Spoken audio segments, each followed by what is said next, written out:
So guys, last night in the Rogers Park neighborhood, a neighborhood that I'm going to be showing in this video, walking around it, we had a very tragic incident, man. A guy who's fairly well known on the north side of Chicago, especially in the Rogers Park neighborhood, goes by the name King Ty. He's a member of the Loke City gang from Howard Street. That's a street gang that I had interviewed several times on my channel in the earlier days. They're in a war with several gangs in the area. And I've covered that a bunch of times in videos, man. But last night there was a shooting in that neighborhood, and ABC 7 Chicago is reporting a 25-year-old man is dead after a shooting in Rogers Park on Wednesday. The victim was driving a black sedan in the 7000 block of North Greenview Avenue at around 7:50 p.m. when someone in a black Jeep driving southbound fired shots from the vehicle. And that's according to Chicago police. The man was shot in the back and was taken to the hospital where he was pronounced dead. ABC 7 said he has not yet been identified. Nobody is in custody, and Area 3 detectives are investigating, but he has been identified by, us. And that was King Ty. So rest in peace to King Ty, man. So he was not one of the guys that was in those interviews that I did.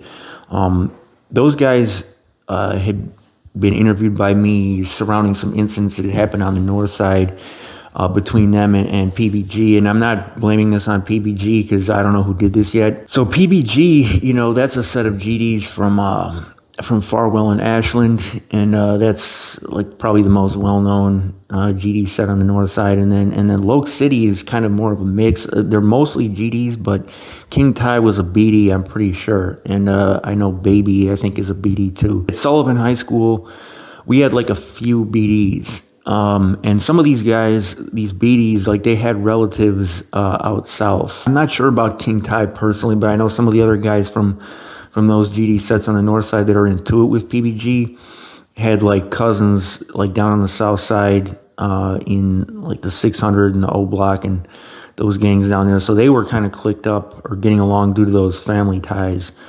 But King Ty, I'm pretty sure, was a BD. And, so that set is kind of mixed. Now, the older guys from that area, they used to call themselves CME, like Chasing Money Entertainment. That was like back in the day, like around maybe 2010, 2011. That's like the older generation. But LOC, Loke City, don't get that confused for people not from Chicago. Don't confuse them when they say the Lokes with Crips. That's not a Crip set. I know the Crips call themselves the Lokes, but and these guys will call themselves the Lokes too, but this is totally different. LOC stands for Loyalty Over Cash. And that's like the name of the whole Howard Street area, like kind of all those sets, although it's really multiple sets. You've got like multiple sets of friends in there. Like Kino World, I think is like one of the sets that I had interviewed. Kino Glass, who went by the nickname KP LaShore, was a guy from Sen High School. He'd been killed at like 16 years old over there. And then there's like a few other sets off of there. And Loke City is kind of like the overarching, like broader name for the whole area. A lot of those sets claim Loke City, but on top of that, you also have some other sets of like non-GDs over there. There's some set called Insane Black Mafia. I'm not sure what exactly what gang they are. And then there's sets really all the way past Damon, like all the way down Howard Street. And I don't think the Kings really are like, I wouldn't say that they're clicked up with them, but they have like the same ops. But what's really unfortunate is that the PBG guys and the LOC guys, they used to all be friends back in the day. It's kind of a similar situation to O Block and STL on the south side. Like these guys all used to be friends. This is what always like kills me when people say, well, they're just they're fighting over money, or they're competing for drug turf, and like it's so far off, because these guys all used to be homies, and some of them even used to live on each other's blocks. When I was working at Sullivan, there was no beef. The beef started in 2008 when a guy named Isaiah Stroud, his nickname was Freaky, he got stabbed to death over at the Jarvis L stop, and it had kind of been getting tense before that. Things had kind of gone left between the GDs from like Morse and then the GDs from Howard. It was like there was like fights and stuff like that. There was no bloodshed at that point yet, but it was like things were not going well.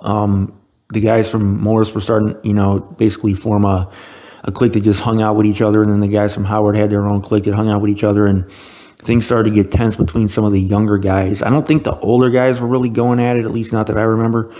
But yeah, the younger guys, and then eventually, blood was shed. And then once blood is shed, once Freaky got stabbed over on Jarvis, then that, takes it to a whole new level. And this is one of many gang wars that's, basically have former friends shooting at each other.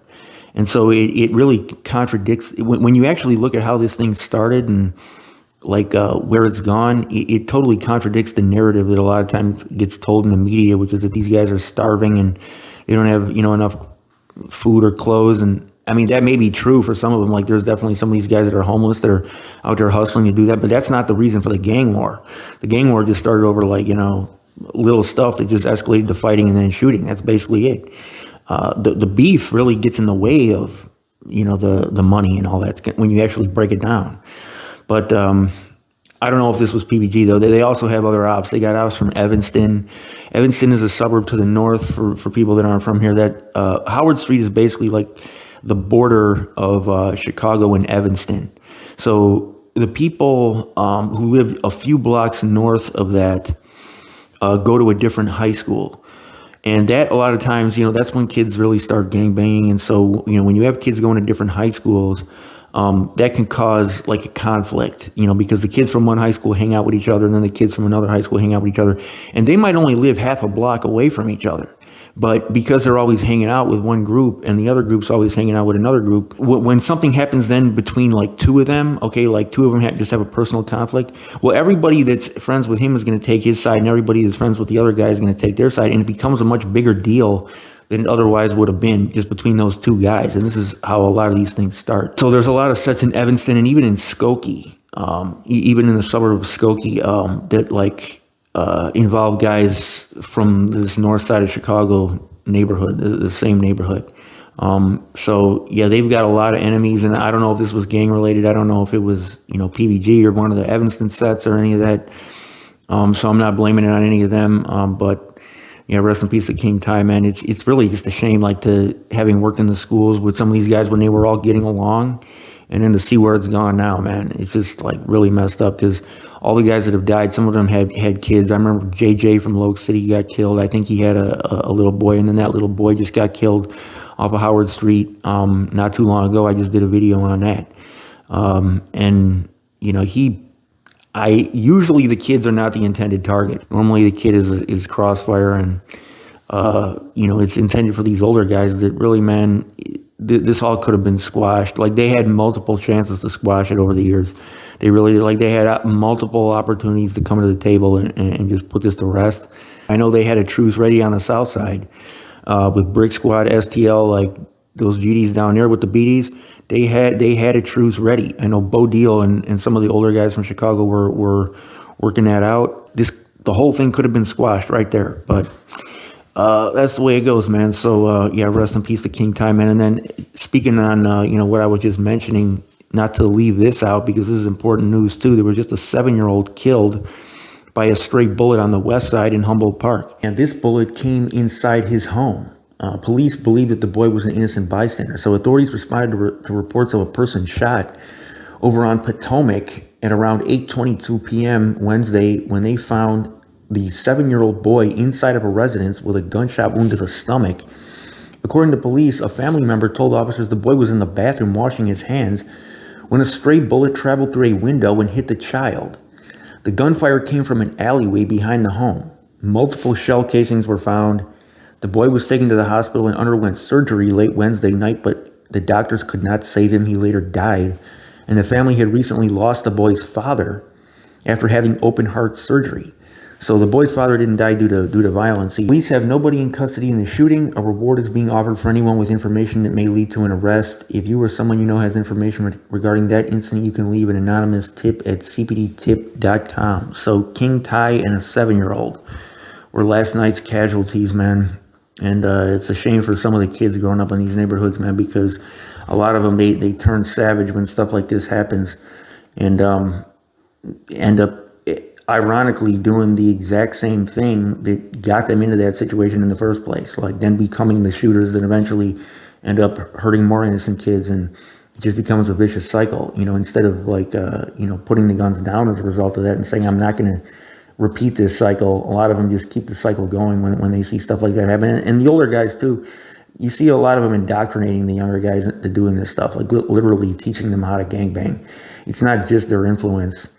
Some of them, they let the kids hang out with them, and then, they pick up their habits and then go out there and do the same thing. Anybody that says anything wrong to them now they're ready to blow them down, and it's a culture that just spreads, man. So your boy, when you see a report, I'm out.